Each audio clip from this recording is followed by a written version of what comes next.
주님은 나의 최고봉 6월 20일 묵상을 시작하겠습니다. 오늘의 제목은 다른 사람을 위한 속죄 기도입니다. 오늘의 말씀을 읽겠습니다. 욥기 42장 10절입니다. 욥이 그의 친구들을 위하여 기도할 때 예수께서 욥의 공경을 돌이키시고 여호와께서 욥에게 이전 모든 소유보다 갑절이나 주신지라. 아멘. 오늘 읽은 욥기에서 욥이 친구들 위해서 기도합니다. 욥기는 욥의 고난에 대해서 기록하고 있습니다. 그런데 욥이 고난을 당할 때 그의 친구들이 와서 욥을 위로한다고 하면서 오히려 욥을 더 정죄하고 판단하고 심지어는 저주까지 하게 됩니다. 욥의 입장에서는 얼마나 마음이 아팠을까요? 전 재산을 잃고 자녀들이 다 죽임을 당하고 아내마저 자신을 떠나고 몸마저 병들어 있는 상황에서 그동안 자신이 사랑을 베풀었던 친구들이 자신을 위로하기보다 정죄하고 판단하고 심지어 욥보다 한참 젊은 엘리후 같은 사람이 욥을 비판하고 정죄했을 때 욥이 얼마나 많은 모욕감과 상처와 아픔을 당했을까요? 그런데 하나님께서 나타나서 욥을 신원한 후에 욥에게 친구들 위해서 기도하라고 이야기합니다. 그리고 욥은 하나님께 순종해서 친구들 위해서 기도합니다. 그제서야 친구들에게 묶였던 모든 것이 그리고 욥에게 묶였던 모든 것들이 풀어지고 욥이 갑절의 복을 받게 됩니다. 내가 욥처럼 기도할 수 있을까요? 여러분 어려움 당할 때, 고난 당했을 때 여러분들 힘들게 했던 사람이 누구입니까? 여러분에게 상처를 주었던 사람이 누구입니까?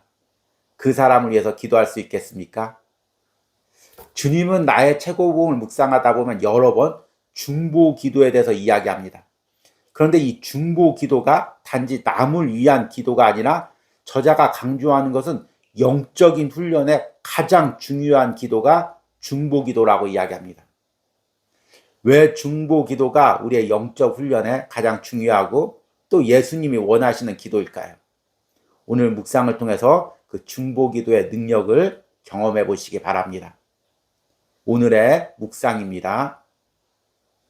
자기 감정에 도취된 기도, 자기 중심적인 병적인 기도, 자신을 의롭게 보이려는 기도는 성경에서 결코 찾아볼 수 없습니다.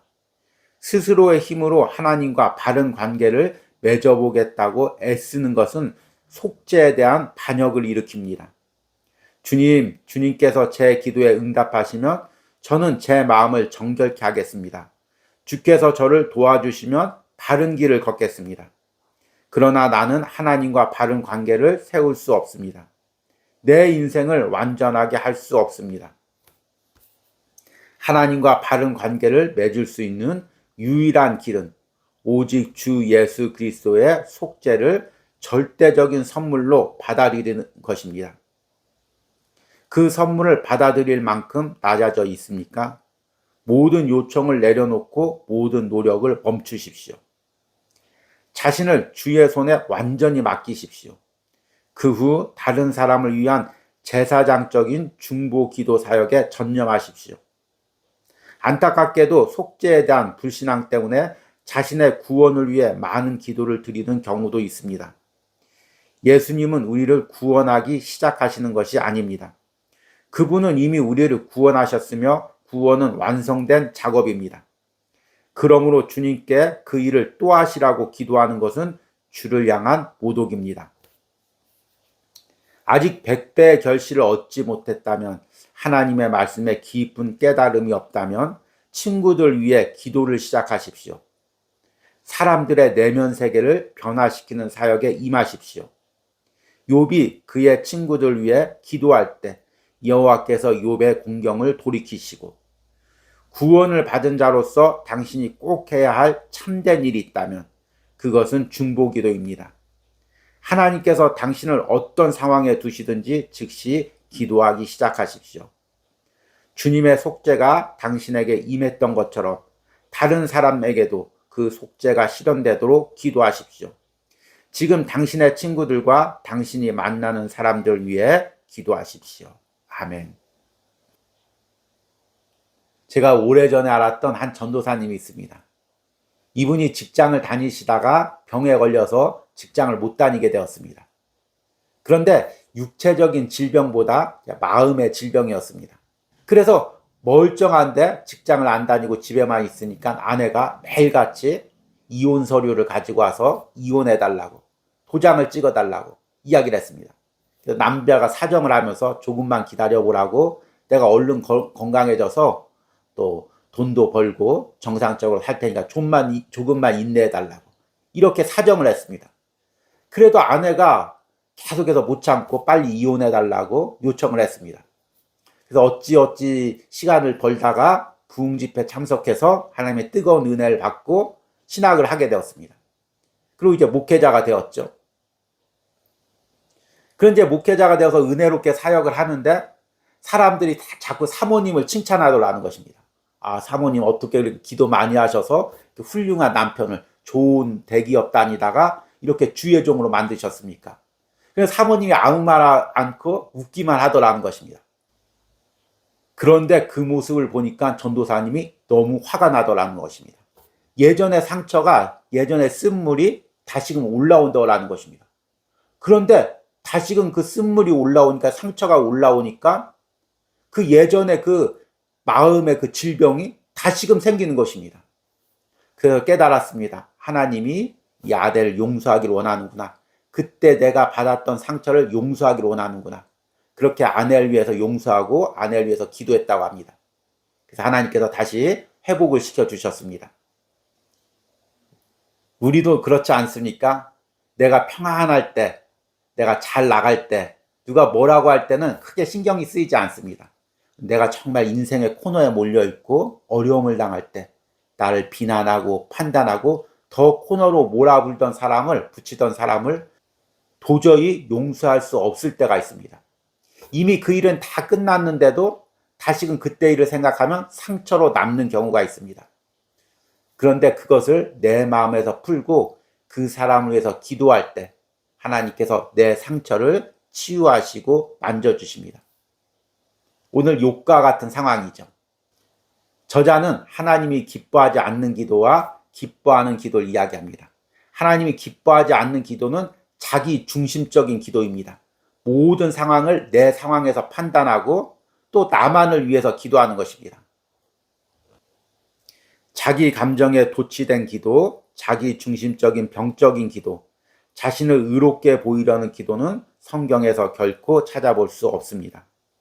스스로의 힘으로 하나님과 바른 관계를 맺어보겠다고 애쓰는 것은 속죄에 대한 반역을 일으킵니다.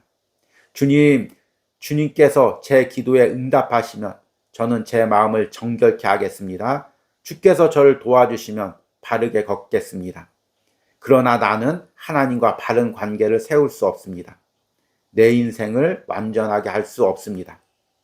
하나님과 바른 관계를 맺을 수 있는 유일한 길은 오직 주 예수 그리스도의 속죄를 절대적인 선물로 받아들이는 것입니다.